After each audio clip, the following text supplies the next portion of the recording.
భృగుకృత శ్రీ దత్తాత్రేయ స్తోత్రం. బాలార్కప్రభమింద్రనీలజటిలం భస్మాంగరాగోజ్వలం శాంతం నాదవిలీనచిత్తపవనం శార్దూలచర్మాంబరం బ్రహ్మజ్ఞైః సనకాదిభిః పరివృతం సిద్ధ్యైః సమారాధితం ఆత్రేయం సముపాస్మహే హృది ముదా ధ్యేయం సదా యోగిభిః. దిగంబరం భస్మవిలేపితాంగం చక్రం త్రిశూలం డమరుం గదాంచ పద్మాసనస్థం శశిసూర్యనేత్రం దత్తాత్రేయం ధ్యేయమభీష్టసిద్ధ్యై. ఓం నమః శ్రీగురుం దత్తం దత్తదేవం జగద్గురుం నిష్కళం నిర్గుణం వందే దత్తాత్రేయం నమామ్యహం. బ్రహ్మలోకేశ భూతేశ శంఖచక్రగదాధరం పాణిపాత్రధరం దేవం దత్తాత్రేయం నమామ్యహం. సురేశవందితం దేవం త్రైలోక్యలోకవందితం హరిహరాత్మకం దేవం దత్తాత్రేయం నమామ్యహం.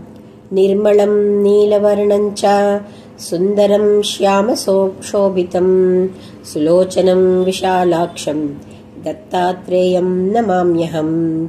త్రిశూలం ఢమరుం మాలం జటాముకుటమండితం మండితం కుండలం కర్ణే దత్తాత్రేయం నమామ్యహం.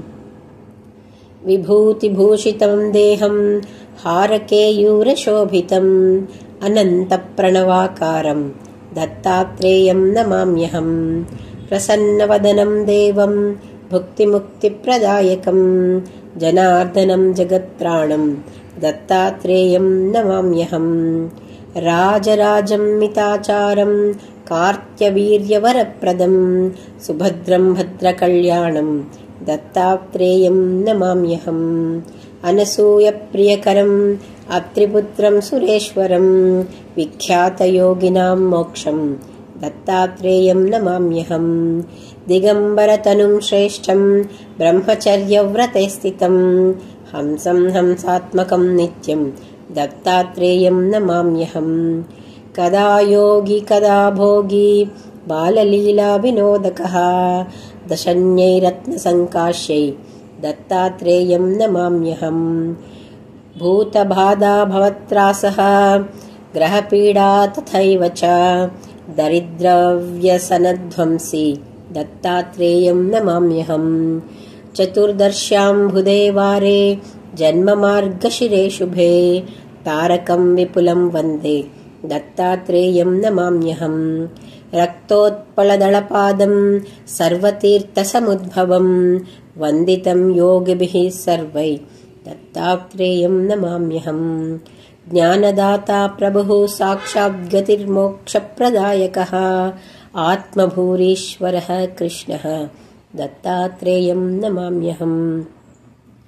భృగువిరచితమిదం దత్తపారాయణాన్వితం సాక్షాద్దద్యాత్ స్వయం బ్రహ్మ దత్తాత్రేయం నమామ్యహం. ప్రాణినాం సర్వజంతూనాం కర్మపాశప్రభంజనం దత్తాత్రేయగురుస్తోత్రం సర్వాన్ కామాన్మవాప్నుయాత్.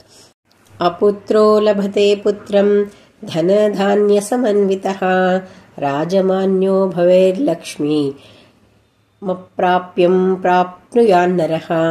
త్రిసంధ్యం జపమానస్తో దత్తాత్రేయస్తుతిం సదా తస్య రోగభయం నాస్తి దీర్ఘాయుర్విజయీ భవేత్.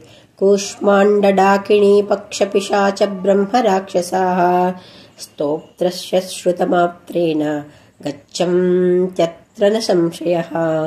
ఏతద్వింశతి శ్లోకానామావృత్తిం కురు వింశతిం తస్యావృత్తిసహస్రేణ దర్శనం నాత్ర సంశయః.